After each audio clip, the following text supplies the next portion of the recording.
Good morning, Sola Fide. It's Tuesday. It's time to get back into the story of Jesus and Mary and Martha and Lazarus, who at this point in the story is dead. And as we get into this story, what I want you to think about is the idea of a therapy. Therapy is something, that you work at and you work at and you work at, and eventually things get better.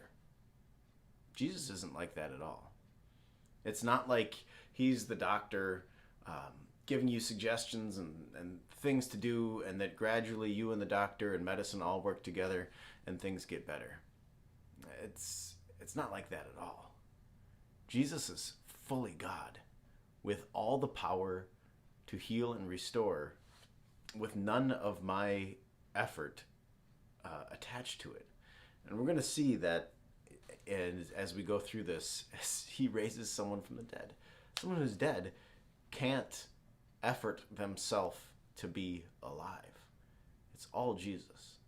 And that is the picture of God's grace that we see all over Scripture. It's all him. He's the one. He is life itself. And we see that in Jesus' own words today from John chapter 11. We read, "On his arrival, Jesus found that Lazarus had already been in the tomb for 4 days.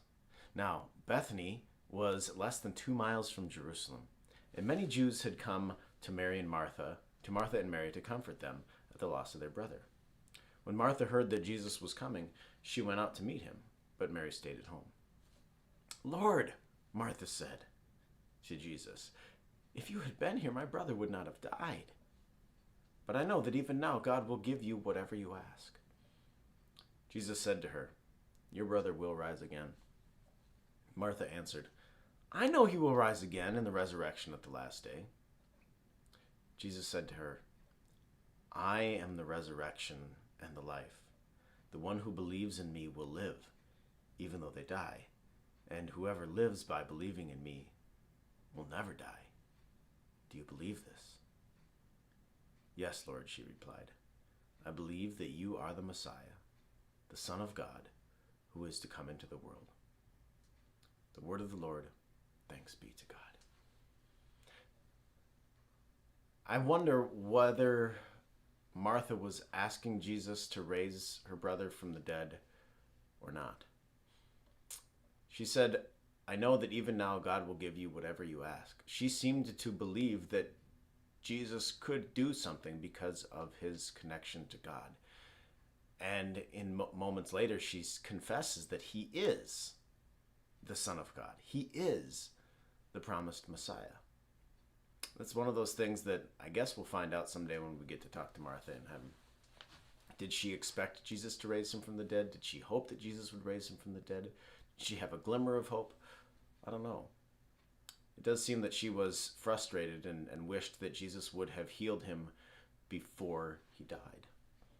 But like Jesus said in the previous section, if you go and read the first 16 verses of Luke chapter 11, you see that Jesus has a plan here because he is true God. He has a plan for this to be a display of the power of God. He has a plan for this to be evidence of his true messiahship, his true role as the Son of God.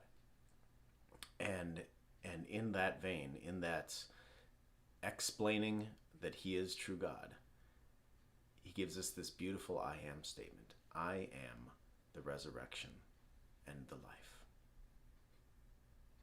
Jesus is not a therapy that gradually makes your knee better.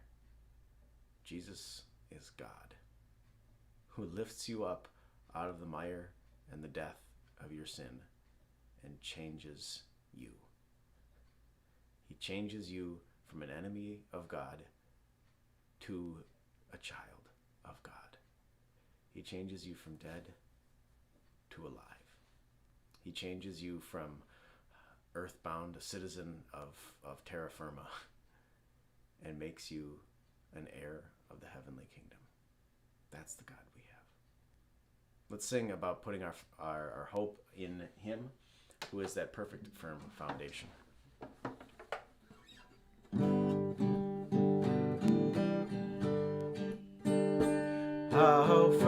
firm a foundation, O saints of the Lord, is laid for your faith in his excellent word.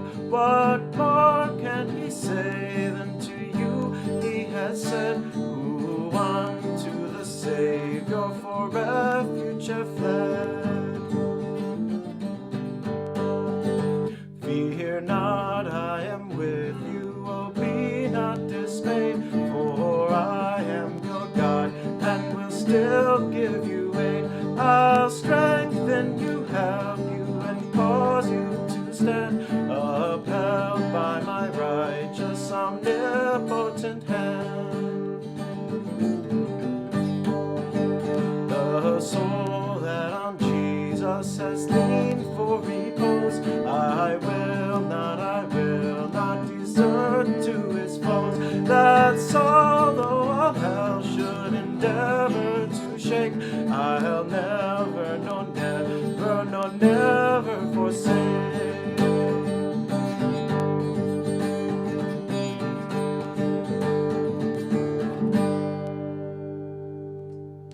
I hope you like that song as much as I do. It's just a beautiful, beautiful exposition of the great God that we have. Have a wonderful Tuesday. We'll see you again tomorrow. Bye.